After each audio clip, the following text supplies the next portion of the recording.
Hindi cartoon ಆಗಿದೆ. ಈ ರೀತಿಯ ಸ್ಟೋರಿಗಳೆಲ್ಲ ಈ ತುಳುನಾಡಿನಲ್ಲಂತೂ ಇಲ್ಲವೇ ಇಲ್ಲ. ತುಳುನಾಡಿನಿಂದ ದೊಡ್ಡ ರಿಕ್ವೆಸ್ಟ್, ಈ ರೀತಿಯ ಅವಮಾನವನ್ನಂತೂ ಮಾಡಕ್ಕೋಗ್ಬೇಡಿ. ಕರಾವಳಿಯ ಜನ ಅಂದರೆ ತುಳುನಾಡಿನವರು ಕಾಂತಾರ ಮೂವಿನ ವಿರೋಧ ಮಾಡ್ತಾರೆ ಅಂದರೆ ನೀವು ನಂಬ್ತೀರಾ?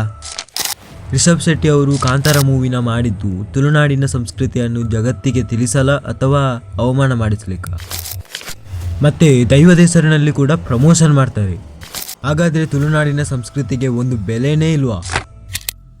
ಇಷ್ಟು ವಿಷಯಗಳನ್ನು ಈ ವಿಡಿಯೋದಲ್ಲಿ ನಿಮಗೆ ಡಿಟೇಲ್ ಆಗಿ ತಿಳಿಸ್ತೇನೆ. ಹಾಗೆಯೇ ಈ ವಿಡಿಯೋದಲ್ಲಿ ನಿಮಗೆ ಕೆಲವು ದೈವಕ್ಕೆ ಅವಮಾನ ಮಾಡಿದಂತಹ ವಿಡಿಯೋ ಕ್ಲಿಪ್ಗಳನ್ನು ಕೂಡ ತೋರಿಸ್ತೇನೆ. ಅದಕ್ಕೆ ನೀವು ವಿಡಿಯೋನ ಸ್ಕಿಪ್ ಮಾಡೋಕ್ಕೆ ಹೋಗಬೇಡಿ, ಯಾಕಂದರೆ ಸ್ಕಿಪ್ ಮಾಡಿದರೆ ನಿಮಗೆ ಏನೂ ಅರ್ಥ ಆಗಲ್ಲ.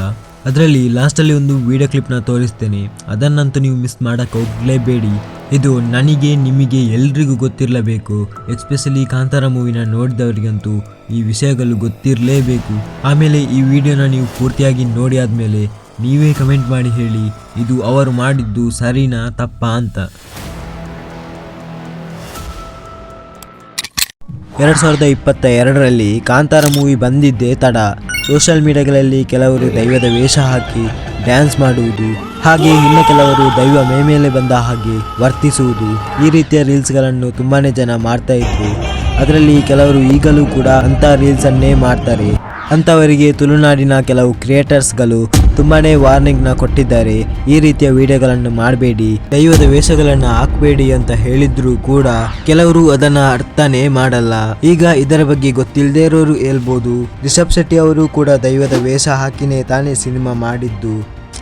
ಹೌದು, ಆದರೆ ಕಾಂತಾರ ಮೂವಿಯಲ್ಲಿ ರಿಷಬ್ ಶೆಟ್ಟಿ ಅವರು ದೈವದ ವೇಷ ಹಾಕಿ ಸಿನಿಮಾ ಮಾಡಲು ದೈವದ ಅನುಮತಿ ಪಡೆದು ಆಮೇಲೆ ಈ ಕಾಂತಾರ ಮೂವಿನ ಮಾಡಿದ್ದಾರೆ ಅಂತ ನಿಮಗೆ ಗೊತ್ತಿರಲೇಬೇಕು. ಆದರೆ ಇಲ್ಲಿ ಒಬ್ಬ ದೈವದ ಅನುಮತಿ ಪಡೆಯದೆ, ಅಂದರೆ ದೈವಕ್ಕೆ ಯಾವುದೇ ಹರಕೆಯನ್ನು ಕೊಡದೆ ದೈವದ ವೇಷ ಹಾಕಿ ಸ್ಟೇಜಲ್ಲಿ ಹೋಗಿ ಡ್ಯಾನ್ಸ್ ಕೂಡ ಮಾಡ್ತಾನೆ. ಈ ವಿಡಿಯೋ ನೋಡಿ ಆದಮೇಲೆ ಕೆಲವರು ಹೇಳ್ಬೋದು ಇದರಲ್ಲಿ ತಪ್ಪೇನಿದೆ ಅಂತ. ಅದಕ್ಕೆ ಕೂಡ ಉತ್ತರ ನೀಡ್ತೀನಿ. ಒಮ್ಮೆ ಈ ವಿಡಿಯೋ ಕ್ಲಿಪ್ನ ನೋಡಿ.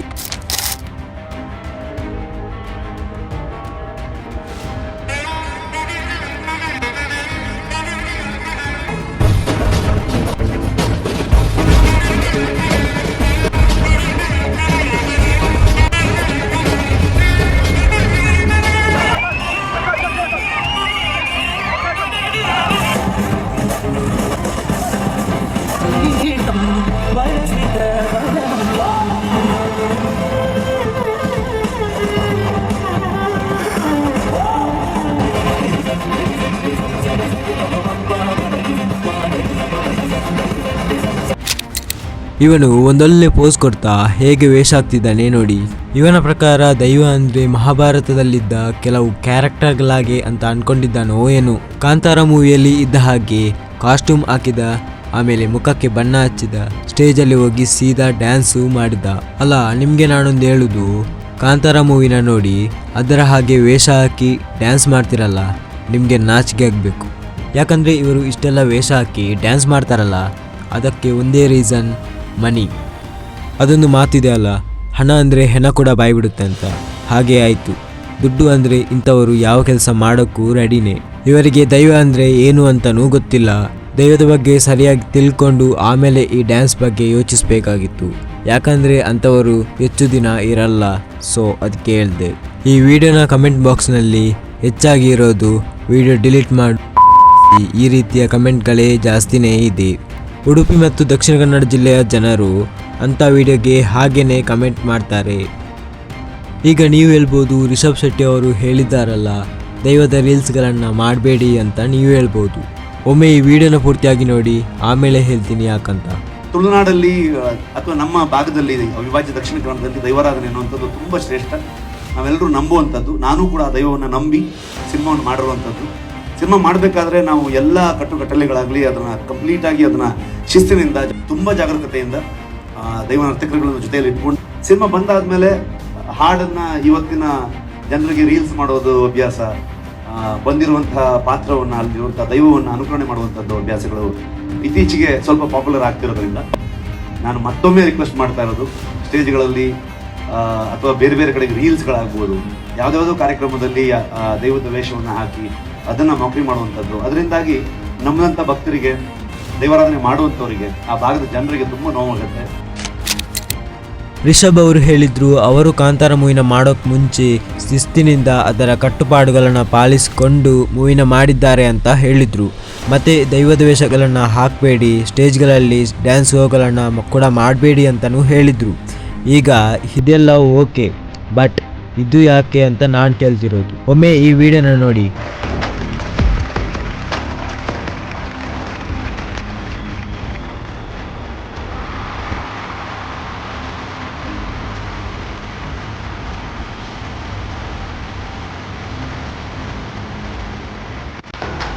ನಮ್ಮಲ್ಲಿ ದೈವಾರಾಧನೆ, ಕೋಲ, ನಿಮ್ಮಲ್ಲಿ ಟೈಮ್, ಸೊ ಒಂದು ಸಿಮಿಲರ್ ಕನೆಕ್ಷನ್ ಎಲ್ಲರಿಗೂ ಕೂಡ.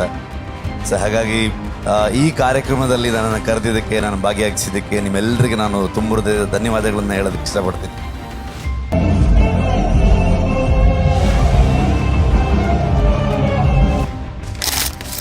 ಹಾಗಾದರೆ ರಿಷಬ್ ಅವರು ಮೊದಲು ಹೇಳಿದ್ದು ಬಾಯಿ ಮಾತಿಗಷ್ಟೇನಾ? ಅವರೇ ಹೇಳಿದ್ದು ತಾನೇ ದೈವದ ಡ್ಯಾನ್ಸ್ ಶೋಗಳನ್ನೆಲ್ಲ ಮಾಡಬೇಡಿ ಅಂತ. ಈಗ ನೋಡಿದರೆ ಅವರ ಎದುರೇ ದೈವದ ಡ್ಯಾನ್ಸ್ ಶೋಗಳು ನಡೀತಾ ಇದ್ರೂ ಕೂಡ ಅವರು ಏನೂ ಹೇಳ್ತಾನೇ ಇಲ್ಲ. ಈಗ ದೈವಕ್ಕೆ ಅವಮಾನ ಮಾಡಿದ 4ನೇ ವಿಡಿಯೋ ಕ್ಲಿಪ್ನ ನೋಡೋಣ. ಇನ್ನು 3 ವಿಡಿಯೋ ಕ್ಲಿಪ್ಗಳು ಇದೆ. ಅದರಲ್ಲಿ 2ನೇ ಮತ್ತು ಲಾಸ್ಟ್ 1 ವಿಡಿಯೋ ಕ್ಲಿಪ್ನ ಮಾತ್ರ ನೀವು ಮಿಸ್ ಮಾಡಕ್ಕೆ ಹೋಗಲೇಬೇಡಿ. ಈಗ ಈ 4ನೇ ವಿಡಿಯೋ ಕ್ಲಿಪ್ನ ನೋಡಿ.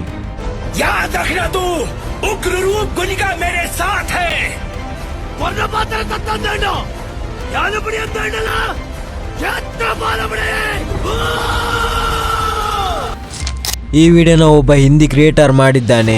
ಇವನಿಗೆ ಕೂಡ ದೈವದ ಬಗ್ಗೆ ಏನೂ ಗೊತ್ತಿಲ್ಲ, ಜಸ್ಟ್ ವ್ಯೂಸ್ಗೋಸ್ಕರ ಈ ರೀತಿಯ ವಿಡಿಯೋಗಳನ್ನು ಮಾಡ್ತಿದ್ದಾನೆ. ಅಲ್ಲ, ನಾನು ಕೇಳೋದು ಇವನು ಯಾವ ಸಮುದಾಯದವನು ಅಂತ.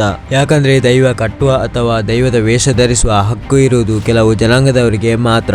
ಅದನ್ನು ದಯಾನಂದ್ ಕತ್ತಲ್ ಸರ್ ಅವರು ಹೇಳಿದ್ದಾರೆ, ನೀವು ಕೂಡ ಕೇಳಿ. ದೈವ ಕಟ್ಟುವ, ದೈವವನ್ನು ಧರಿಸುವ ಹಕ್ಕಿರುವಂಥದ್ದು 3 ಜನಾಂಗದವರು: ಪಂಬದರು, ಪರವರು, ನಲಿಕೆಯವರು. ಕೇರಳಕ್ಕೆ ಹೋದರೆ ಇನ್ನೊಂದು ಮಳವರು ಏನೋ ಬರ್ತಾರೆ ಅಂತಂದು ಅಲ್ಲಿನ ಜನಾಂಗ ಈ ರೀತಿ ಇದೆ. ಅದಕ್ಕೆ ಸಂಬಂಧಪಟ್ಟವರು, ಅವರಿಗೆ ಮಾತ್ರ ದೈವವನ್ನು ಧಾರಣೆ ಮಾಡುವಂಥ ಹಕ್ಕಿರುವಂಥದ್ದು. ಈ ರೀಲಲ್ಲಿ ಎಲ್ಲರೂ ಹೆಚ್ಚಾಗಿ ವಿಡಿಯೋ ಡಿಲೀಟ್ ಮಾಡುವಂಥ ಕೆಟ್ಟ ಪದಗಳಿಂದ ಅವನಿಗೆ ಕಮೆಂಟ್ ಮಾಡಿದ್ದಾರೆ. ಹಾಗೆ ನಾನು ಕೂಡ ಅವನಿಗೆ ಅರ್ಥವಾಗುವ ರೀತಿ ಹಿಂದಿಯಲ್ಲಿ ಕಮೆಂಟ್ ಮಾಡಿ ಹೇಳಿದ್ದೆ. ನಾನು ಮಾಡಿದ ಆ ಕಮೆಂಟ್ಗೆ ಇನ್ನೂ ರಿಪ್ಲೈ ಬಂದಿಲ್ಲ. ಇತ್ತೀಚೆಗೆ ಬಂದ ಈ ಅವತಾರ್ ಮೂವಿ ಈಗ ದೈವದ ಜೊತೆ ಕೊಲ್ಯಾಬ್ ಮಾಡಿರುವ ಹಾಗೆ ಒಬ್ಬ ಯೂಟ್ಯೂಬರ್ ವಿಡಿಯೋ ಮಾಡಿ ಹಾಕಿದ್ದಾನೆ. ಈ 3ನೇ ವಿಡಿಯೋ ಕ್ಲಿಪ್ನ ನೀವೇ ನೋಡಿ. ನಾನಿವತ್ತು ದೇವರಿಗೋಸ್ಕರ ಉಪವಾಸ ಇರ್ತೀನಿ, ಅದಕ್ಕೆ ನೀರು ಕೂಡ ನಾನು ಕುಡಿಯಲ್ಲ ಹಾಗಂತ ಹೇಳ್ತಾ ಇದ್ದಂತೆ ಅವತಾರ್ ಮೂಚೆ ಹೋಗಿ ಕೆಳಗಡೆ ಬಿದ್ಬಿಟ್ಟ. ಆವಾಗ ಪಂಚಮ ದೇವು ಅಲ್ಲಿ ಪ್ರತ್ಯಕ್ಷವಾಗಿ ಅವತಾರ್ ತಲೆಯಲ್ಲಿ ಕೈ ಇಟ್ಟ ತಕ್ಷಣ ಅವತಾರ್ ಎಚ್ಚರವಾಗಿ ನಿಂತ್ಕೊಂಡ. ದಯವಿಟ್ಟು ಈ ರೀತಿಯ ವಿಡಿಯೋಗಳನ್ನು ಮಾಡೋದು ನಿಲ್ಲಿಸಿ. ನೀವು ಅಂದ್ಕೊಂಡಿರ್ಬೋದು ಎಲ್ರಿಗೂ ಕೂಡ ಈ ರೀತಿಯ ವಿಡಿಯೋಗಳು ಇಷ್ಟ ಆಗುತ್ತೆ ಅಂತ, ಆದರೆ ಅದು ಸುಳ್ಳು. ಯಾಕಂದರೆ ನೀವು ಮಾಡ್ತಿರೋ ವಿಡಿಯೋ ಅದು ದೈವಕ್ಕೆ ಅವಮಾನ ಮಾಡಿದಂತೆ ಇರುತ್ತೆ. ಕಾಂತಾರ ಮೂವಿ ಬರೋಕ್ಕೆ ಮುಂಚೆ ಈ ರೀತಿಯ ನಾಟಕಗಳು ಇರಲಿಲ್ಲ. ತುಳುನಾಡಿನಿಂದ ದೊಡ್ಡ ರಿಕ್ವೆಸ್ಟ್, ಈ ರೀತಿಯ ಅವಮಾನವನ್ನಂತೂ ಮಾಡೋಕ್ಕೋಗಬೇಡಿ. ನಾನು ಹೇಳಿದ್ದೆ ನಿಮಗೆ 2ನೇ ಮತ್ತು 1ನೇ ವಿಡಿಯೋ ಕ್ಲಿಪ್ನ ಮಿಸ್ ಮಾಡಬೇಡಿ ಅಂತ. ಯಾಕಂದರೆ ಇಷ್ಟು ವಿಡಿಯೋಗಳಿಗಿಂತ ನನಗೆ ತುಂಬಾ ಬೇಸರವಾದ ವಿಡಿಯೋ ಅಂದರೆ ಇದೆ. ಯಾಕಂದರೆ ನಾನೇ ಹೇಳಬೇಕು ಅಂತ ಏನಿಲ್ಲ, ಈ ವಿಡಿಯೋನ ನೋಡಿ ಆದಮೇಲೆ ನಿಮಗೆ ಗೊತ್ತಾಗುತ್ತೆ. ಒಮ್ಮೆ ಈ 2ನೇ ವಿಡಿಯೋ ಕ್ಲಿಪ್ನ ನೀವೇ ನೋಡಿ. ईशान के शरीर पर कब्जा किए हुए ऋषभ की आत्मा ने हर्ष की गर्दन से मांस नोच उसे जख्मी कर दिया। हर्ष भी अब दर्द से तड़प रहा था। उसकी आंखें खोलने के बाद ऋषभ की आत्मा ईशान का और तड़पाने लगी थी, क्योंकि ईशान अब खुद ही अपने जिस्म को मरोड़ता हुआ हड्डियां तोड़ रहा था।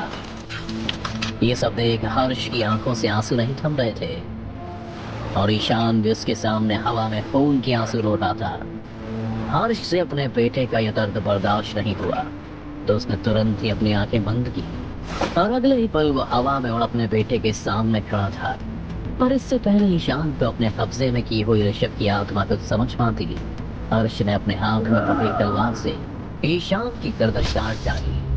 ईशान का सिर उसके धड़ से अलग हो चुका था और अगले ही पल दोनों तालाब में गए, उसकी गहराइयों में खो गए। अपने बेटे को अपने हाथों से कटता देख सभी गांव वालों की सांसें रुक गई थी। हर्ष भी बेहोश हो हवा से सीधा तालाब की गहराइयों में जा गिरा। ಅಲ್ಲ, ವ್ಯೂಸ್ಗೋಸ್ಕರ ಜನ ಏನೆಲ್ಲ ಮಾಡ್ತಾರೋ. ಇದು ಒಂದು ಹಿಂದಿ ಕಾರ್ಟೂನ್ ಆಗಿದೆ. ಈ ರೀತಿಯ ಸ್ಟೋರಿಗಳೆಲ್ಲ ಈ ತುಳುನಾಡಿನಲ್ಲಂತೂ ಇಲ್ಲವೇ ಇಲ್ಲ. ಇನ್ನು ನಾನು ಹೆಚ್ಚಾಗಿ ಏನು ಹೇಳ್ಬೇಕಂತೇನಿಲ್ಲ. ಈ ರೀತಿ ಆಗೋಕೆ ಮೊದಲು ಕಾಂತಾರ ಮೂವಿ, ಆಮೇಲೆ ಕೆಲವರು ರೀಲ್ಸ್, ಸ್ಟೋರಿ ಅಂತ ಸೋಷಿಯಲ್ ಮೀಡಿಯಾಗಳಲ್ಲಿ ಭಕ್ತಿಯನ್ನು ತೋರಿಸೋರು. ಕೆಲವರಿಗೆ ಅದೊಂದು ದೊಡ್ಡ ಹುಚ್ಚು, ದೈವದ ವಿಡಿಯೋನ ಸ್ಟೇಟಸಲ್ಲಿ ಹಾಕೋದು. ಅದು ಭಕ್ತಿಯಿಂದ ಹಾಕುವುದಲ್ಲ, ಇನ್ನೊಬ್ಬರಿಗೆ ನಾನು ಎಷ್ಟು ದೈವ ಭಕ್ತಿ ಅಂತ ತೋರಿಸೋಕೆ ಅಷ್ಟೇ ಹಾಕಿರ್ತಾರೆ. ನಿಜವಾಗಿಯೂ ದೈವ ಭಕ್ತಿ ಆಗಿದ್ದರೆ ಅವರು ಮನಸ್ಸಲ್ಲಿ ಭಕ್ತಿ ಮಾಡ್ತಾರೆ ವಿನಃ ಸ್ಟೇಟಸ್, ರೀಲ್ಸ್, ಇನ್ಸ್ಟಾ ಸ್ಟೋರಿಗಳಲ್ಲಿ ಅಲ್ಲ. ವಿಡಿಯೋ ಹಾಕೋರು ಇದನ್ನು ನೆನಪಿನಲ್ಲಿ ಇಟ್ಕೊಳ್ಳಿ. ಈ ವಿಡಿಯೋ ಮಾತ್ರ ನಮ್ಮ ಸಂಸ್ಕೃತಿಗೆ ಒಂದು ದೊಡ್ಡ ಅವಮಾನವಾಗಿದೆ. ಈ ವಿಡಿಯೋದಲ್ಲಿ ನಿಮಗೆ ಮೊದಲೇ ಹೇಳಿದ್ದೆ, ಲಾಸ್ಟ್ ಒಂದು ವಿಡಿಯೋ ಕ್ಲಿಪ್ನ ಮಾತ್ರ ಮಿಸ್ ಮಾಡಬೇಡಿ ಅಂತ. ಯಾಕಂತ ಹೇಳ್ತೀನಿ, ಈ ವಿಡಿಯೋನೊಮ್ಮೆ ನೀವೇ ನೋಡಿ.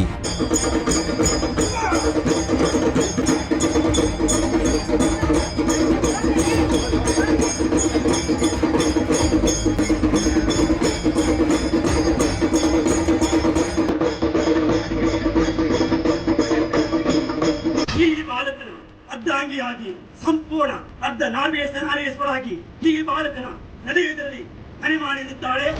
ಅವನ ಅರ್ಧಾಂಗಿ ಅವನಿಗೆ ಕೈಕೊಟ್ಟು 10 ವರ್ಷವಾಯಿ. ಆದರೂ ಬಾಲಕ ಒಬ್ಬೊಂಟಿಗಾಗಿ ಈ ಸ್ಥಳದಲ್ಲಿ ಸಾಧನೆ ಮಾಡುತ್ತಿದ್ದಾನೆ. ಇವತ್ತಿನಿಂದ ಈ ಬಾಲಕನು ಅರ್ಧಾಂಗಿಯಾಗಿ ಸಂಪೂರ್ಣ ಅರ್ಧ ನಾರ್ವೇಶ್ವರಾಗಿ ಈ ಬಾಲಕನ ನಡೆಯುವುದರಲ್ಲಿ ಮನೆ ಮಾಡಿರುತ್ತಾಳೆ. ಇದು ಸತ್ಯ, ಸತ್ಯ, ಸತ್ಯ. ಇದನ್ನು ಯಾರಿಂದಲೂ ತಪ್ಪಿಸಲು ಸಾಧ್ಯವಿಲ್ಲ. ಇಂದು ನಾಳೆ ಧರ್ಮಸ್ಥಳ, ಮಂತ್ರಾಲಯ, ಈ ಸ್ಥಳ 3 ಸ್ಥಳದಲ್ಲಿ, ಒಂದು ಸ್ಥಳದಲ್ಲಿ ಈ ಬಾಲಕಿಗೆ ನಾಳೆ ಬೀಳುತ್ತದೆ. ಈ ಬಾಲಕ ಹಸ್ತದಿಂದ ಈ ವಿಡಿಯೋದಲ್ಲಿ ನೋಡಿದ ಹಾಗೆ ಉತ್ತರ ಕನ್ನಡ ಜಿಲ್ಲೆಯಲ್ಲಿ ಈ ಘಟನೆ ನಡೆದಿದೆ.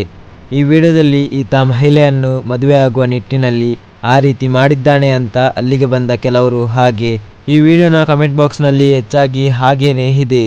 ಅಲ್ಲ, ನಂದು ಒಂದು ಡೌಟು, ದೈವಾರಾಧನೆ ತುಳುನಾಡನ್ನು ಬಿಟ್ಟು ಉತ್ತರ ಕರ್ನಾಟಕಕ್ಕೆ ಯಾವಾಗ ಹೋಯಿತು? ಅಕ್ಟೋಬರ್ 2, 2025 ಕಾಂತಾರ 2 ಸಿನಿಮಾ ರಿಲೀಸ್ ಆಗಲಿಕ್ಕೆ ಇದೆ. ಹಾಗಾಗಿ ಹೊಂಬಾಳೆ ಫಿಲ್ಮ್ಸ್ ಹಾಗೆ ರಿಷಬ್ ಶೆಟ್ಟಿಯವರ ಬಳಿ ಕೇಳುವುದೇನೆಂದರೆ, ದಯವಿಟ್ಟು ಮೂವಿನ ಸ್ಟಾರ್ಟಿಂಗಲ್ಲಿ ಒಂದು ಡಿಸ್ಕ್ಲೈಮರ್ನ ಹಾಕಿ. ಅದು ಯಾವ ರೀತಿ ಅಂದರೆ, ಈ ಮೂವಿನ ನೋಡಿ ಆದಮೇಲೆ ದಯವಿಟ್ಟು ಯಾರು ಕೂಡ ಸುಮ್ಮನೆ ದೈವದ ವೇಷಗಳನ್ನು ಧರಿಸುವುದು, ದೈವದ ರೀಲ್ಸ್ಗಳನ್ನು ಮಾಡುವಂತಿಲ್ಲ. ದಯವಿಟ್ಟು ತುಳುನಾಡಿನ ಸಂಸ್ಕೃತಿಗೆ ಗೌರವ ಕೊಡಿ ಅಂತ ಈ ರೀತಿ ಡಿಸ್ಕ್ಲೈಮರ್ನ ಹಾಕಿ ಅಂತ ನಾನು ನಿಮ್ಮ ಬಳಿ ರಿಕ್ವೆಸ್ಟ್ ಮಾಡ್ತಾ ಇದ್ದೇನೆ. ಈ ವಿಡಿಯೋನ ನಿಮ್ಮ ವಾಟ್ಸಪ್ ಗ್ರೂಪ್ಗಳಲ್ಲಿ ಶೇರ್ ಮಾಡಿ. ಈ ಎಲ್ಲ ವಿಷಯಗಳು ತುಂಬ ಜನಕ್ಕೆ ಇನ್ನೂ ಕೂಡ ಗೊತ್ತಿಲ್ಲ, ಅವರಿಗೆ ಕೂಡ ಶೇರ್ ಮಾಡಿ. ಹಾಗೆಯೇ ಇಷ್ಟೆಲ್ಲ ವಿಡಿಯೋ ಕ್ಲಿಪ್ನ ತೋರಿಸಿ ಎಕ್ಸ್ಪ್ಲೈನ್ ಮಾಡಿರೋ ರೀಸನ್ ಇಷ್ಟೇ, ಭಕ್ತಿಯನ್ನು ಸೋಷಿಯಲ್ ಮೀಡಿಯಾಗಳಲ್ಲಿ ತೋರಿಸಬೇಡಿ, ಹಾಗೆ ದೈವಕ್ಕೆ ಅವಮಾನ ಮಾಡಬೇಡಿ ಅಂತ. ಹಾಗೆಯೇ ಕರ್ನಾಟಕ ರಾಜ್ಯದ ತುಳುನಾಡಿನ ಸಂಸ್ಕೃತಿಯನ್ನು ಉಳಿಸಲು ಪ್ರತಿಯೊಬ್ಬ ಕನ್ನಡಿಗರ ಬೆಂಬಲ ತುಂಬಾ ಮುಖ್ಯವಾಗಿದೆ. ಬನ್ನಿ ಕೈ ಜೋಡಿಸೋಣ, ತುಳುನಾಡಿನ ಸಂಸ್ಕೃತಿಯನ್ನು ಉಳಿಸೋಣ. Thank you.